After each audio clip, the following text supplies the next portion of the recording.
A Gallup poll finds that only 33% of Americans are engaged in their work and their workplace. So to talk about this and talk about how we can all be a little better, best-selling author and organizational psychologist Adam Grant dives deep into this topic on his podcast, Work Life. And Adam joins us now with more tips on how to improve your work life and feel good about it. Hi, Adam. Hello, Adam. So one of the things you talk about is friendships at work, and we are actually legitimately friends. And you would think that friendships are good for the office, but I guess maybe not? They're a double-edged sword, so I don't know how this plays out for you. But on the one hand... It's all sword all the time, all the time, just... Friendships are, I think, great antidotes to loneliness at work. We know that. Friends also share more information with each other, which is good for collaboration. But sometimes they hesitate to tell each other the truth because they want to preserve the relationship. Play the audio from did they call you about this third hour? Is that happening? I don't know. I haven't heard. Text me. Is that real?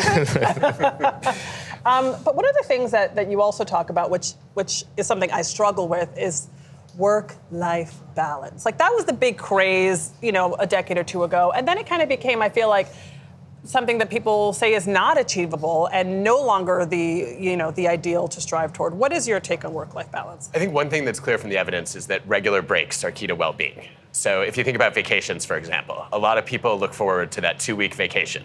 Well, the research suggests that it's better to take 2 one-week vacations than a single 2-weeker.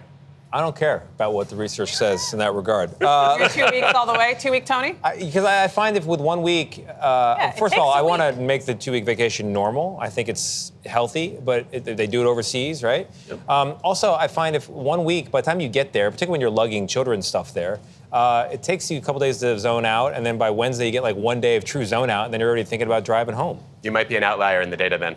Interesting. Yeah, I'm with you though, Tony. 3 weeks. This other kind of fraught thing in the world of work now is like work from home or hybrid work. Sometimes you're home, sometimes you're in the office.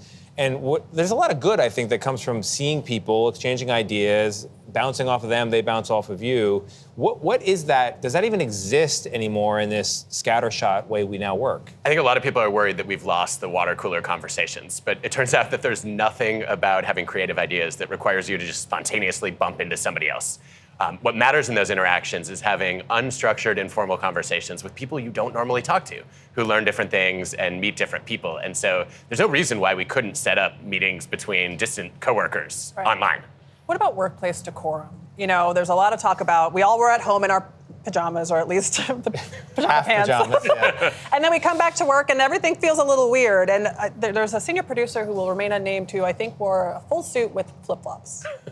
What is your take on workplace clothing? I don't think feet or toes should ever be seen at work. But what about midriffs? I had this conversation with my wife. It's a shift in office culture. If you wear a crop top, so belly button is showing, but you put a blazer on over it, does that make it office attire? I haven't seen any evidence on that. Okay. But You're very evidence-driven. I feel like that's my job, but Yeah. I would go with Mary Barra. So before she became CEO of GM, she was running HR. They had a 10-page dress code. She threw it out and replaced it with 2 words, dress appropriately. Oh, I love that. I like that. That works. 4-day work week. Yay or nay? Do you want it? Yes. Okay, I think. Do you want it? Well, I think it's an experiment we should be running more. We know that people can be more productive in 4 focused days than 5 unfocused days.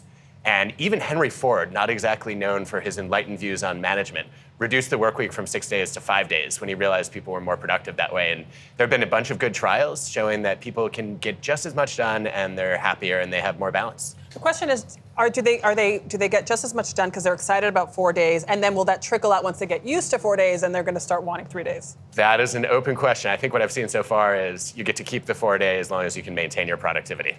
All right, cool. Adam Grant, thank you very much. Work Life with Adam Grant drops new episodes every Tuesday. Listen at work.